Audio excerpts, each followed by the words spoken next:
नमस्कार। सोयाबीन में अभी एक प्रॉब्लम आएगी कि फ़िलहाल जो सोयाबीन है हमारी ज़्यादातर फूल की कंडीशन में है। जो कम अवधि की वैरायटियाँ हैं वो फुल फ्लोरिंग पे हैं और जो थोड़ी ज़्यादा अवधि की वैरायटियाँ उनमें फूल स्टार्ट हुआ है। फ़िलहाल कुछ खेतों में खरपतवारों की दिक्कत है और इसलिए हम खरपतवारनाशी का स्प्रे करने का विचार हमारे मन में आता है। पर मैं बता दूं कि ऐसी कोई दवा सेफ नहीं है जो फूल पे आप करो और आपकी फसल पे नेगेटिव असर नहीं हो। फूल के ऊपर कोई भी दवा सेफ नहीं है, लेकिन कई बार परिस्थितियाँ ऐसी होती हैं कि हम मजबूर होते हैं। तो जो सकड़ी पत्ती के खरपतवारों के लिए जो दवाएं आती हैं वो तुलनात्मक कम नुकसान करती हैं, लेकिन चौड़ी पत्ती के खरपतवारों के लिए जो भी दवाएं हैं या जो ब्रॉड स्पेक्ट्रम दवाइयाँ हैं जो चौड़ी पत्ती, सकड़ी पत्ती और मोथापुर को खत्म करती हैं, वो सभी दवाइयाँ आपके सोयाबीन के फूलों को नुकसान कर सकती हैं। वो फूल अब आपका अबॉर्ड हो सकता है। तो आप कोई स्प्रे अभी खरपतवारनाशी का ना करें, बहुत मजबूर हैं तो आप सकड़ी पत्ती के लिए जो खरपतवारनाशी है, जैसे पहले हम एजिल यूज करते थे, आजकल टेनोरा या जो सेंचुरियन के नाम से जो क्लेथोडियम आता है वो यूज करने लग गए हैं। तो इनके बारे में विचार कर सकते हैं, लेकिन इसको भी थोड़ा सा प्लान यूँ करें कि जिससे आपके फूल से फली बन जाए, इतना मौका मिल जाए। तो फूल से जब फली बन जाती है तो उसके बाद में उसमें नुकसान की गुंजाइश थोड़ी कम हो जाती है, लेकिन फूल बहुत सेंसिटिव अवस्था होती है, उसके ऊपर तो आपके नुकसान हो जाएगा। आपका पौधा हरा रहेगा लेकिन वो फूल से आपके फली नहीं बनेगी। हालांकि कोई भी दवा, वो सकड़ी पत्ती की हो चाहे कोई भी दवा, अनुशंसित नहीं है।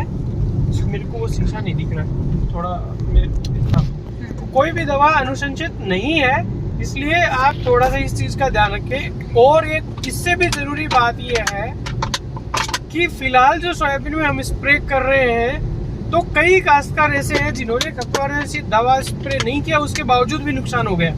और उसका रीजन ये है कि खरपतवारनाशी हमने पहले किसी धान की या मक्का की फसल में किया है, वो टंकी हमने धोई है लेकिन बहुत प्रॉपर वो नहीं धुली है, इसकी वजह से हमें नुकसान हो गया है। तो इस चीज को भी आप इंश्योर करें कि ये टाइम बहुत क्रिटिकल है। पिछले 2-3 दिन से कम 10 लोगों का मेरे पास ऐसे कॉल आ गए जिनकी सोयाबीन खराब हुई, और उनकी सोयाबीन या तो कोई भी नॉर्मल हेर्बिसाइड, उन्होंने कीटनाशी किया, फंजीसाइड किया, उसकी वजह से सोयाबीन खराब हो गई, या उन्होंने जैसे सेंचुरी या केनोरा जो क्लेथोडियम है वो किया, इसकी वजह से खराब हो गई। और उसमें रीजन क्या था? उसमें रीजन ये है, मोटा मोटा हमें लगता है कि हमने या टंकी प्रॉपर धोई थी, ये किया था, वो किया, लेकिन कहीं केमिकल रह जाता है। आजकल जो धान में और मक्का में जो खरपतवारनाशी दवाएं हैं वो बहुत एडवांस मॉलिक्यूल है, उनका थोड़ा भी असर यदि हमारी सोयाबीन पे जाएगा कि थोड़ी भी टंकी में रह गया है, स्प्रे की जो पाइप है उसमें रह गया है, तो आपकी सोयाबीन को वो सुला देगा और फिर हम चाहे कितना भी खर्चा करते रहें वो गाएगा, वो आपकी सोयाबीन रिकवर नहीं करेगी। इसलिए आप इस चीज का इंश्योर करें कि इस समय आप अपनी सोयाबीन में जो भी स्प्रे कर रहे हैं उससे पहले टंकी आप बहुत अच्छे से धोएं, और खरपतवारनाशी दवा का स्प्रे खासकर फूल की अवस्था में तो ना करें, और करें भी तो भी मान लो सकड़ी पत्ती के खरपतवारनाशी उनका इस्तेमाल कर सकते हैं। उनके साथ उल्टी सीधी चीजें ना मिलाएं कि मैं ये भी डब्बे, काचरे की डब्बी भी मिला देता हूँ, यानी क्लोरीमिरोन भी मिला देता हूँ, ये भी मिला देता हूँ। प्लीज, आपकी सोयाबीन, बनी बनाई सोयाबीन खराब हो जाएगी। यदि थोड़ा बहुत ही खरपतवार है, जैसे सुरली वगैरह लास्ट में आती है, जिसको क्या कहते हैं, सिलोसिया कहते हैं, फोक्सकॉम, मुर्गा घास, सफेद फूलों वाला, तो वैसे यदि खरपतवार है तो आप उनको यदि निकाल दोगे लेबर लगा के, तो वो सबसे बढ़िया स्ट्रेटजी है।